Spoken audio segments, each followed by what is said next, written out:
বসন্তের গরমে বহু রোগের সংক্রমণ ঠেকাতে সজনে ডাঁটার গুণ অপরিসীম। তাই নিরামিষ এই সজনে ডাঁটার তরকারি নতুন স্বাদে বানিয়ে নিন, স্বাদ বদলের জন্য আর শরীর স্বাস্থ্যের জন্য। রেসিপিটি দেখার জন্য আগ্রহ রইল। শুরু করছি আমার আজকের রেসিপিটি। এখানে আমি নিয়ে নিয়েছি বেশ কিছু সজনে ডাঁটা। সজনে ডাঁটা আঁশ ছাড়িয়ে বেশ সুন্দর করে কেটে নিয়েছি। নিয়ে নিয়েছি মিষ্টি কুমড়ো, বেগুন আর নিয়েছি ডাঁটা, সাথে আছে আলু আর ফ্রেঞ্চ বিনস। সবজিটা আপনারা নিজেদের পছন্দ মতন নেবেন। নিয়ে নিয়েছি একটি কাঁচা পাকা টমেটো আর কিছু ডালের বড়ি। এবার শিলনোড়ায় বেটে নিচ্ছি সর্ষে, পোস্ত, কাঁচা লঙ্কা, সামান্য নুন দিয়ে। এবার রান্নাটা শুরু করছি। বসিয়ে দিয়েছি কড়াইতে দিয়ে দিয়েছি সরষের তেল। এখানে হাফ কাপ সরষের তেল ইউজ করেছি। প্রথমে ডালের বড়িগুলি শ্যালো ফ্রাই করে নিচ্ছি। বড়িগুলো উঠিয়ে নিয়েছি।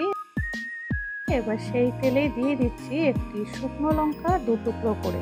দিয়ে দিয়েছি হাফ স্পুন পাঁচফোড়ন। পাঁচফোড়ন থেকে যখন খুব সুন্দর একটি গন্ধ বেরিয়েছে, দিয়ে দিয়েছি সমস্ত সবজিগুলো। কিন্তু আমি সজনে ডাঁটা এখন দিচ্ছি না, সজনে ডাঁটা আমি পরে ইউজ করছি।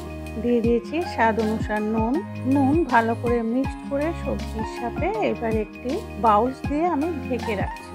5 মিনিট পর ঢাকনিটি সরিয়ে দিয়ে দিচ্ছি হলুদের গুঁড়ো। এবার ভালো করে মিক্সড করে নিচ্ছি।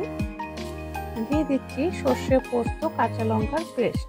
সমস্ত সবজিগুলো এই পেস্টের সাথে কিন্তু ভালো করে মেখে নিচ্ছি, যাতে পেস্টটা সমস্ত সবজিগুলোর গায়ে লেগে যায়।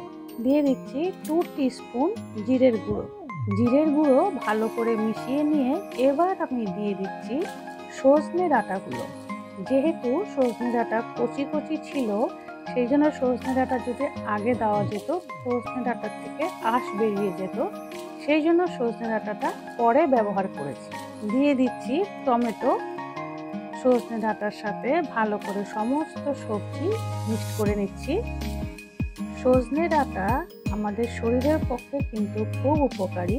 শরীরকে তো ঠান্ডা রাখেই, এছাড়া যাদের হাই প্রেশার তাদের জন্য কিন্তু খুব উপকারী হচ্ছে এই সজনে ডাঁটা। দিয়ে দিচ্ছি হাফ স্পুন চিনি। যে কোনো নিরামিষ সবজিতে চিনিটা একটু দিলে টেস্টের ব্যালেন্সটা ভালো থাকে। এবার হালকা নাড়াচাড়া করে দিয়ে দিচ্ছি ফুটন্ত গরম জল। সাধারণত নিরামিষ তরকারিতে যদি গরম জল ইউজ করা হয়, তাহলে কিন্তু তরকারির স্বাদ দ্বিগুণ বেড়ে যায়। এবার 2 মিনিটের মতন ফুটিয়ে নিচ্ছি। এই ধরনের সজনে ডাঁটার চচ্চড়ি যদি রান্না করা হয়, তাহলে গরম ভাতের সাথে আর কিচ্ছু লাগে না।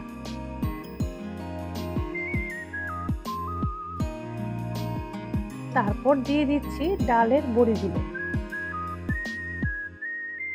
ডালের বড়িগুলো দেওয়ার পরে বেশ ভালো করে মিশিয়ে নিয়েছি।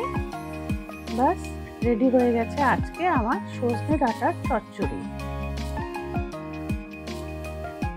কেমন লেগেছে আজকে আমার এই সজনে ডাঁটার চচ্চড়ি? ছড়িয়ে দিয়েছি কুচি করে সামান্য ধনেপাতা। ভালো লাগলে একটি লাইক দিয়ে আমার চ্যানেলের পাশে থেকে যেও। আর যদি কোনো নতুন বন্ধু এসে থাকো, প্লিজ আমার বেল নোটিফিকেশন অন করে দিও। আজকের মতন আসি, আবার দেখা হচ্ছে নেক্সট একটি রেসিপি ভিডিওর সাথে। সবাই ভালো থেকো, সুস্থ থেকো।